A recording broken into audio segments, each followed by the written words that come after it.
ರಾಜ್ಯದಲ್ಲಿ ಉಪಚುನಾವಣೆಗಳು ದಾವಣಗೆರೆ ದಕ್ಷಿಣ ಹಾಗೂ ಬಾಗಲಕೋಟೆ ಉಪಚುನಾವಣೆ ನಾನಾ ಕಾರಣಗಳಿಗೆ ಸಾಕಷ್ಟು ಸುದ್ದಿಯನ್ನು ಕೂಡ ಮಾಡಿದೆ. ರಾಜ್ಯ ಸರ್ಕಾರದ ಮುಖ್ಯಮಂತ್ರಿಗಳ ನಿದ್ದೆಗೆಡಿಸುವಂತ ಕೆಲಸವೂ ಕೂಡ ಚುನಾವಣೆಗಳು ಮಾಡಿದ್ದಾವೆ. ಕಾಂಗ್ರೆಸ್ ಸರ್ಕಾರ ಕಳೆದ 3 ವರ್ಷಗಳಲ್ಲಿ ರಾಜ್ಯದಲ್ಲಿ ಯಾವುದೇ ಒಂದು ಅಭಿವೃದ್ಧಿ ಕೆಲಸ ಕಾರ್ಯಗಳನ್ನ ಮಾಡದೆ ಹೋದ್ರೂ ಸಹ ತನ್ನ ಗ್ಯಾರಂಟಿಗಳೇ ಅಭಿವೃದ್ಧಿ ಅಂತ ಹೇಳಿ ಬಿಂಬಿಸಿಕೊಳ್ತಕ್ಕಂತ ಕೆಲಸವನ್ನ ನಿರಂತರವಾಗಿ ಮಾಡ್ಕೊಂಡು ಬಂದಿದೆ. ತನ್ನ ವೈಫಲ್ಯಗಳನ್ನ ಮುಚ್ಚಿ ಹಾಕೊಳ್ತಕ್ಕಂತ ಸಲುವಾಗಿ ಕಾಂಗ್ರೆಸ್ ಸರ್ಕಾರ ಮಾನ್ಯ ಮುಖ್ಯಮಂತ್ರಿಗಳ ಆದಿಯಾಗಿ ಸಚಿವ ಸಂಪುಟದ ಸದಸ್ಯರುಗಳು ಕೇಂದ್ರ ಸರ್ಕಾರದ ಮೇಲೆ ಆರೋಪಗಳನ್ನ ಮಾಡುವಂತ ಕೆಲಸ ಮಾಡ್ಕೊಂಡು ಬಂದಿದ್ದಾರೆ ವಿನಃ ನಮ್ಮ ರಾಜ್ಯದಲ್ಲಿ ಯಾವುದೇ ಅಭಿವೃದ್ಧಿ ಕೆಲಸ ಕಾರ್ಯಗಳು ಇಲ್ಲಿಯವರೆಗೂ ಮಾಡೋದಕ್ಕೆ ಸಾಧ್ಯ ಆಗಿಲ್ಲ.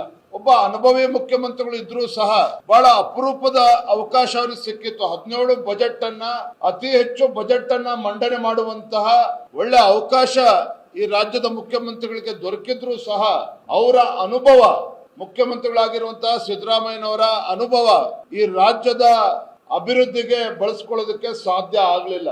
ಅಹಿಂದ ಹೆಸರೇಳಿಕೊಂಡು ಅಧಿಕಾರದ ಚುಕ್ಕಾಣಿ ಹಿಡಿದಿರ್ತಕ್ಕಂಥ ಮಾನ್ಯ ಮುಖ್ಯಮಂತ್ರಿಗಳು ಹಿಂದುಳಿದ ಸಮುದಾಯಗಳನ್ನ ಯಾವತ್ತೋ ಮರ್ತಿದ್ದಾರೆ.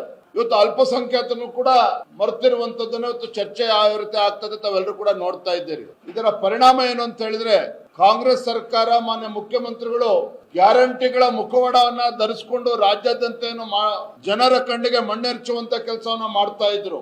ನನಗನ್ನಿಸ್ತದೆ ಈ ಉಪಚುನಾವಣೆಗಳು ದಾವಣಗೆರೆ ದಕ್ಷಿಣ ಹಾಗೂ ಬಾಗಲಕೋಟೆ ಕ್ಷೇತ್ರದ ಉಪಚುನಾವಣೆ ಕಾಂಗ್ರೆಸ್ ಸರ್ಕಾರಕ್ಕೆ ಮಾನ್ಯ ಮುಖ್ಯಮಂತ್ರಿಗಳಿಗೆ ಒಂದ್ ರೀತಿ ಕಬ್ಬಿಣದ ಕಡಲೆ ಆಗಿ ಇವತ್ತು ಪರಿವರ್ತನೆ ಆಗಿದೆ.